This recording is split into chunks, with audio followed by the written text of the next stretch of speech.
Hello guys, welcome back. तो एक और वीडियो है और इस वीडियो में हम बात करेंगे। एक क्वेश्चन पूछा है सेपरेशन ऑफ पावर के ऊपर। किसके ऊपर? सेपरेशन ऑफ पावर के ऊपर। ये पूछा है यूपीएससी 2020 के अंदर। ठीक है, तो इस क्वेश्चन को हम देखते हैं और उसकी पूरी डिटेलिंग देखेंगे कि क्या है बेसिकली। तो क्वेश्चन पूछा है, in India separation of judiciary from executive is enjoined by. Question क्या है? In India separation of judiciary from executive is enjoined by. तो हम एक एक ऑप्शन को ध्यान से देखेंगे। ठीक है, तो ऑप्शन क्या कह रहा है? क्या एक the preamble of the constitution, the directive principle of state policy, the seventh schedule and क्या ये कन्वेंशनल प्रैक्टिस है? फोर्थ ऑप्शन है। ठीक है, तो दोबारा से क्वेश्चन देख लेते हैं। In India separation of judiciary from executive is enjoined by. ठीक है, तो हम सबको पता है कि जो डीपीएसपी होता है, डीपीएसपी उसका आर्टिकल 50 है, वो सेपरेशन ऑफ पावर की बात कर रहा है। वो किसकी बात कर रहा है? सेपरेशन ऑफ पावर की। लेकिन अगर इस क्वेश्चन को हम सीधा सीधा आंसर करें तो इसका आंसर बी हो जाएगा, जो कि यूपीएससी ने भी बी दिया है। और ये बहुत ही एक बेसिक क्वेश्चन है, क्योंकि प्रियम्बल में सेपरेशन ऑफ पावर की कुछ बात करी नहीं गई है। सेवेंथ शेड्यूल जो है वो स्टेट लिस्ट, कॉन्करेंट लिस्ट और आपका आपकी ये यूनियन लिस्ट की बात करता है। और कन्वेंशनल प्रैक्टिस को हम separation of judiciary from executive नहीं कह सकते। तो इसका आंसर बी होना चाहिए। लेकिन सिर्फ यही जान लेना काफी नहीं है, क्योंकि इसमें और भी बहुत सारी चीजें हैं जो हमें देखनी है। तो चलिए इस क्वेश्चन को बहुत ही अच्छे से डिटेल में तैयार करते हैं। चलिए, जैसे कि अब हम पढ़ेंगे यहाँ पर meaning of separation of power. क्या पढ़ेंगे? Meaning of separation of power. देखें क्या है। The theory of separation of power advocates that three powers of the government should be used by separate organs. जैसे कि थ्री पावर्स कौन कौन सी हैं अगर हम बात करें तो, जैसे कि ये हमें पता है थ्री पावर्स हैं। लेजिस्लेचर है, क्या है? लेजिस्लेचर है। ठीक है, एग्जीक्यूटिव होती है, एग्जीक्यूटिव होते हैं जो काम करते हैं, और एक होता है जुडिशरी। तो एक बार इसका मोटा मोटा देख लेते हैं कि ये तीनों करते क्या हैं। देखो, लेजिस्लेचर क्या करता है? लॉ मेकिंग पावर है। एग्जीक्यूटिव क्या करता है? जो लॉ बना देते हैं वो इन्हें एग्जीक्यूट करते हैं। ठीक है, और जो जुडिशरी है वो लॉ को इंटरप्रेट करके हमें ये बताती है कि उस लॉ के अकॉर्डिंग क्या सजा होनी चाहिए, क्या सजा नहीं होनी चाहिए, एंड ये सारी चीजें। चलिए अब आगे देखते हैं। तो इसमें हमने क्या देखा कि इसमें हमने एक बेसिक मोटा मोटा ये देख लिया कि सेपरेशन ऑफ पावर किस तरीके से होती है। चलिए आगे पढ़ें। Legislature should use only law making powers, executive should undertake only law enforcement functions, judiciary should perform adjudicating और जुडिशियल फंक्शंस। ठीक है, तो ये हो गया। हमने बेसिकली देख लिया कि लेजिस्लेचर, एग्जीक्यूटिव और जुडिशरी क्या क्या काम करते हैं। चलिए, लेकिन अब हमें और आगे देखना है। आगे हमने ये देखना है कि ये काम क्या करते हैं। There powers and responsibility should be clearly defined and kept separate. तो पहला क्या पॉइंट है? Person forming a part of an organ should not form there part of other organ. यानी कि जो लेजिस्लेचर का पार्ट है वो एग्जीक्यूटिव का पार्ट ना हो, और जो एग्जीक्यूटिव और लेजिस्लेचर का पार्ट है वो जुडिशरी का पार्ट ना हो। तो सब ये लेजिस्लेचर, एग्जीक्यूटिव और जुडिशरी तीनों में अलग अलग लोग होने चाहिए। ठीक है, और क्या है सेपरेशन ऑफ पावर में और किस तरीके से समझ सकते हैं? One organ should not interfere with the functioning of other organ. यानी कि जो लेजिस्लेचर में है, जो लेजिस्लेचर में काम कर रहे हैं वो एग्जीक्यूटिव वालों के काम में दखलंदाजी ना करें, और जो एग्जीक्यूटिव में काम कर रहे हैं वो जुडिशरी के काम में दखलंदाजी ना करें, और जो जुडिशरी वाले हैं वो लेजिस्लेचर और एग्जीक्यूटिव के काम में दखलंदाजी ना करें। तो ये तीनों ही है। ठीक है, ओके। थर्ड पॉइंट है, one organ should not exercise the function belonging to another organ. यानी कि ऐसा ना हो कि लेजिस्लेचर का काम है कानून बनाना लेकिन जुडिशरी कानून बना रही है, या फिर जुडिशरी का काम है लॉ को इंटरप्रेट करना, वो काम एग्जीक्यूटिव कर रहे हैं। तो ऐसा ना हो, जिसको जो काम दिया गया है उसका वही काम हो। ठीक है, तो एक जॉन एडम्स का बहुत ही फेमस कोट है, ये मैंने यहाँ पर लिखा भी है। I say that power must never be trusted without a check. I say that power must never be trusted without a check, John Adams. इसको आप मेंस में कोट कराइएगा। ठीक है, अगर आपको सही लगता है तो आप इसको मेंस में कोट कराइएगा। चलिए आगे बढ़ते हैं। ठीक है, आगे क्या है? आगे है ये एक छोटा सा माइंड मैप है, ये बताता है, ये एक छोटा सा माइंड मैप है और ये सेपरेशन ऑफ पावर की बात कर रहा है। सेपरेशन ऑफ पावर की क्या है, कॉन्स्टिट्यूशनल प्रोविजंस क्या क्या है, आर्टिकल 50 है, जैसे कि मैंने आपको बताया था डीपीएसपी आर्टिकल 50। ठीक है, ये क्या कहता है, this article puts an obligation over the state to separate the judiciary from executive. क्या बोला है, सेपरेट जुडिशरी फ्रॉम एग्जीक्यूटिव। ये स्टेट का काम है कि जुडिशरी को एग्जीक्यूटिव से अलग रखेगा।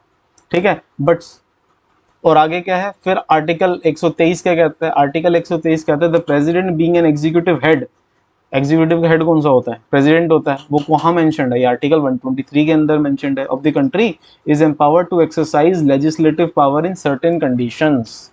ठीक, और आर्टिकल 121 और आर्टिकल 211 क्या कहते हैं, these provide that legislature can not discuss the conduct of जज ऑफ सुप्रीम कोर्ट और high court, they can do so only in case of impeachment. Article 121 और आर्टिकल 211 क्या कहते हैं कि जो जजेस का कंडक्ट है, जजेस कौन से जजेस, सुप्रीम कोर्ट के और हाई कोर्ट के, इनके कंडक्ट को हम लोकसभा के अंदर या फिर विधानसभा के अंदर, लोकसभा के अंदर ये लोकसभा या फिर लेजिस्लेटिव असेंबली के अंदर जो कि स्टेट के अंदर, इनके कंडक्ट को डिस्कस नहीं कर सकते, डिस्कस नहीं कर सकते। सिर्फ एक ही टाइम पे कंडक्ट डिस्कस कर सकते हैं, और वो कब कर सकते हैं, जब जजेस का इम्पीचमेंट हो। क्या हो, जब जजेस का इम्पीचमेंट हो। चलिए आगे बढ़ते हैं, और कौन सा आर्टिकल है जो सेपरेशन ऑफ पावर को दिखाता है, ये है आर्टिकल 361। क्या है, the president and governors enjoy immunity from court proceedings, यानी कि इनके ऊपर कोर्ट प्रोसीडिंग्स नहीं होगी, जो कि हमें पता है सिविल इम्यूनिटी मिलती है, सिविल केसेस से मिलती है और क्रिमिनल केसेस से मिलती है। ठीक है, और इसको आप और ज़्यादा अच्छे से लक्ष्मीकांत से पढ़ लेंगे। ठीक है, कि ये कौन कौन से आर्टिकल्स हैं। ठीक, आगे बढ़ते हैं, आगे क्या है, आगे क्या है, when the power of the government is concentrated in one hand, there are chances of maladministration, corruption, nepotism and abuse of power। कहने का मतलब सिर्फ यही है, अगर सारी की सारी एग्जीक्यूटिव भी, लेजिस्लेचर भी, एग्जीक्यूटिव भी और जुडिशियल पावर एक ही ऑर्गन के हाथ में होगी, एक ही इंसान के पास होगी, तो मैल एडमिनिस्ट्रेशन होगा, करप्शन भी होगा, नेपोटिज्म भी होगा और अब्यूज ऑफ पावर भी होगा। तो यानी कि इसीलिए सेपरेशन ऑफ पावर जरूरी है।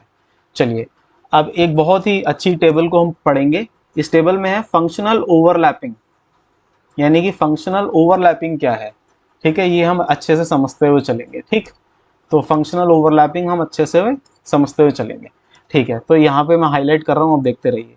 क्या है, overlapping powers of legislature with judiciary, यानी कि जुडिशरी के साथ क्या ओवरलैपिंग पावर है। ठीक है, यहाँ देखते हैं इम्पीचमेंट एंड रिमूवल ऑफ जजेस, इम्पीचमेंट एंड रिमूवल ऑफ जजेस। अब देखिए जजेस को इम्पीच कौन कर रहा है, सुप्रीम कोर्ट के और हाई कोर्ट के, सुप्रीम कोर्ट के और हाई कोर्ट के जजेस को इम्पीच कौन कर रहा है, ये हो रहा है लेजिस्लेचर में। कहाँ हो रहा है, लेजिस्लेचर में होता है। और ये कहाँ होता है, लोकसभा के अंदर होता है। कहाँ होता है, लोकसभा के अंदर होता है। अच्छा, अब कमेंट में आप मुझे बताएंगे बॉक्स के अंदर कि कौन से एक्ट के थ्रू, कौन से एक्ट के थ्रू जजेस के ऊपर इंक्वायरी बैठती है। जो हाई कोर्ट और सुप्रीम कोर्ट के जजेस होते हैं, कौन से एक्ट के थ्रू उनके ऊपर इंक्वायरी बैठती है, ये आप मुझे बताएंगे। ये यूपीएससी में पूछा भी हुआ है एक बार। चलिए आगे बढ़ते हैं। Powers to amend laws declared ultra vires by the court and revalidating it, यानी कि अगर मान लो लेजिस्लेचर ने कोई लॉ बनाया तो वो कोर्ट ने उसको अमान्य घोषित कर दिया। आगे क्या है, in the case of breach of privileges it can be punish the person concern, यानी कि प्रिविलेजेस के केस में जो कि लेजिस्लेचर काम करता है कि उसको पनिश कर देता है, जो कि हम देखते भी हैं, काफ़ी केसेस आते हैं। अब लेजिस्लेचर के एग्जीक्यूटिव के साथ क्या ओवरलैपिंग है, the head of the each governmental ministry are members of the legislature, यानी कि हाँ हम देखते हैं कि फॉर एग्जांपल हम देखते हैं कि फॉर एग्जांपल ये है एनवायरनमेंट मिनिस्ट्री, एनवायरनमेंट मिनिस्टर है, एनवायरनमेंट मिनिस्टर हैं, एनवायरनमेंट मिनिस्टर जो कि हेड होंगे यहाँ आपकी एनवायरनमेंट मिनिस्ट्री के, वो काउंसिल ऑफ मिनिस्टर्स भी हैं। ठीक है, वो लेजिस्लेचर का पार्ट भी हैं, लोकसभा के पार्ट भी हैं। तो इसीलिए ये ओवरलैपिंग फंक्शन यहाँ पर देखा जाता है। आगे बढ़ें, through the no confidence motion it can dissolve the government, executive जो हैं जो काउंसिल ऑफ मिनिस्टर्स हैं वो क्या करते हैं, जो आपका ये नो कॉन्फिडेंस मोशन जो है उसको गवर्नमेंट को डिसॉल्व भी कर सकते हैं, ठीक है। Power to assess the work of executive, impeachment of the president, ये सब कहाँ होता है, लेजिस्लेचर में ही तो होता है। The council of the ministers on whose advice the president and the governor acts are elected members of the legislature, यानी कि एग्जीक्यूटिव किन पे काम कर रहा है, वो काउंसिल ऑफ मिनिस्टर की एडवाइस पे काम कर रहा है और ये इलेक्टेड है। तो ये सारी की सारी क्या चीज़ें हैं, ये लेजिस्लेचर की, आपकी और एग्जीक्यूटिव की फंक्शनल ओवरलैपिंग है। आगे देखते हैं आगे क्या पॉइंट्स हैं। Overlapping power of the executive with judiciary, for example making appointment of the office of the chief justice and other जजेस। जाहिर सी बात है कौन करता है, ये जो आपका कॉलेजियम सिस्टम है, ये जजेस अपने ही जजेस को सेलेक्ट करते हैं और गवर्नमेंट को रिकमेंड करते हैं, फिर गवर्नमेंट उसमें से एक चुनती है। पावर टू ग्रांट पार्डन, ये भी है। ट्रिब्यूनल्स हैं and quasi judicial bodies which are part of the executive also discharge the judicial function. जैसे हमें पता है ट्रिब्यूनल्स के जो मेंबर्स होते हैं उनको गवर्नमेंट सेलेक्ट करती है, ठीक है, कि कौन से ट्रिब्यूनल में कौन कहाँ बैठेगा, और वो की जो कि है आपकी क्वासी जुडिशियल बॉडी, लेकिन वो जुडिशियल फंक्शन भी परफॉर्म करती है। तो ये भी ओवरलैपिंग हो गई। लेजिस्लेचर के साथ क्या ओवरलैपिंग हो गई, पावर टू प्रमोगेट ऑर्डिनेंस, ये है। Authority to make rules and regulation, respective procedures, conduct and constitution. Delegate powers under the delegated legislation. Delegated legislation क्या होता है, सपोज एक पार्लियामेंट में लॉ आया जहां पे बता दिया जो एग्जीक्यूटिव होंगे वो डिपार्टमेंटल लॉ बना सकते हैं। क्या बना सकते हैं, सपोज डिपार्टमेंटल लॉ बना सकते हैं। तो यानी कि जो एग्जीक्यूटिव को एक लॉ के तहत पावर मिल गई कि आप खुद एक लॉ बना सकते हैं डिपार्टमेंट या स्मॉल लेवल पे, तो इसको बोला इसको क्या बोला, इसको बोला डेलीगेटेड लेजिस्लेशन। क्या बोला, डेलीगेटेड लेजिस्लेशन। चलिए आगे बढ़ते हैं। फिर सिमिलरली है जुडिशरी और एग्जीक्यूटिव के बीच में क्या ओवरलैपिंग है, ठीक है। जैसे कि आर्टिकल 142 है, supreme court function as an executive in order to bring the about the complete justice. Supreme court काम करता है आर्टिकल 142, यूपीएससी में भी ये भी ये प्रीवियस ईयर क्वेश्चन में पूछा हुआ है। और आपका लेजिस्लेचर के साथ क्या साथ है overlapping, judicial review, that is power to review executive action to determine if it violates the constitution. और दूसरा पॉइंट क्या है, amendability of constitution under basic structure. अब ये कौन बताएगा, अमेंडेबिलिटी है ये जुडिशरी बताएगी, ठीक है, कि आप किस हद तक कानून बना सकते हैं और क्या वो बेसिक स्ट्रक्चर को हैम्पर कर रहा है कि नहीं कर रहा है, ठीक है, ये जुडिशरी बताएगी। और ये कहाँ पे बात हुई थी सबसे पहले, ये हुई थी केशवानंद भारती केस। कब हुआ था, ये हुआ था 1973 के अंदर। चलिए आगे बढ़ते हैं। सिमिलरली जुडिशरी और एग्जीक्यूटिव के साथ है making appointment of the office of the chief justice, power to grant pardon and all, ये सब ऊपर हम देख चुके हैं। चलिए overlapping power of the judiciary, ये भी हम देख चुके हैं। ओके, अब क्या है, इश्यूज क्या है, इश्यूज विद फंक्शनल ओवरलैपिंग।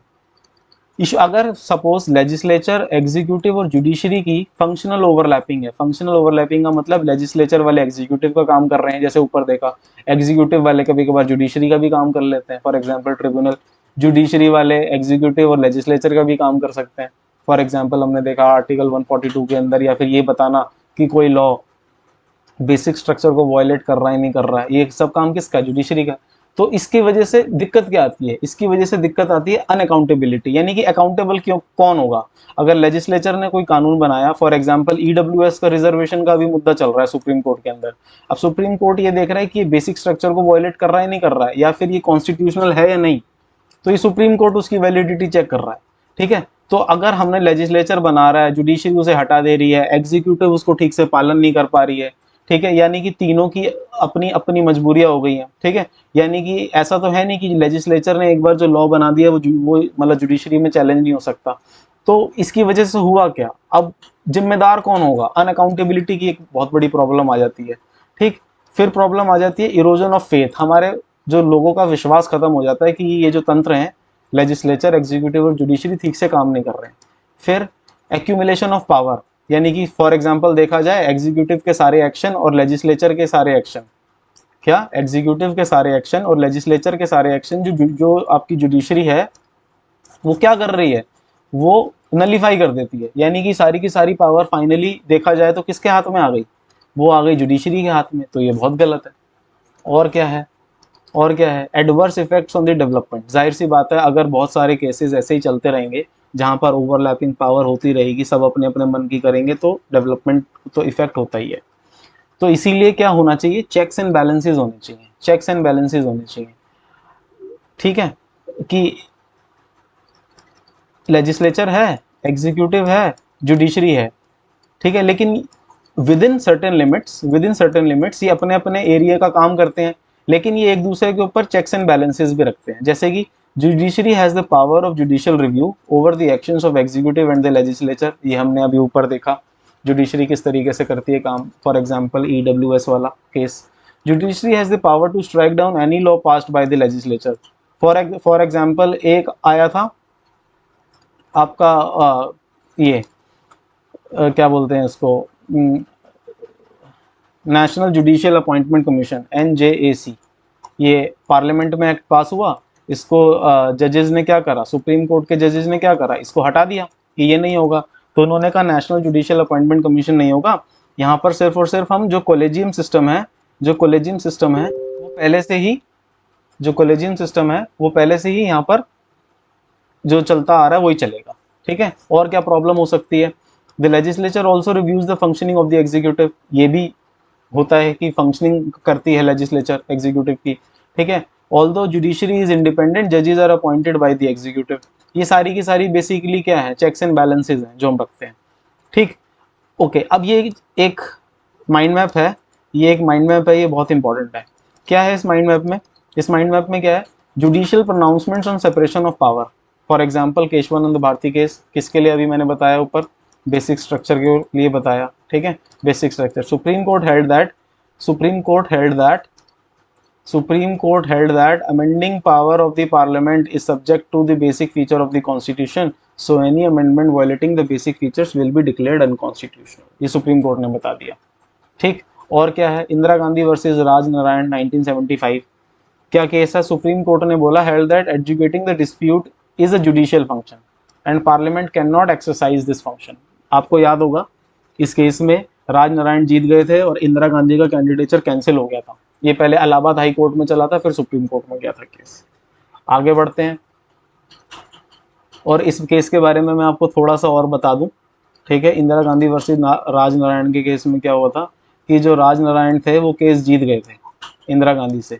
ठीक है, इंदिरा गांधी बेसिकली क्या थी, चुनाव जीत गई थी, इंदिरा गांधी चुनाव जीत गई और राज नारायण केस हार गए, चुनाव हार गए उनके खिलाफ।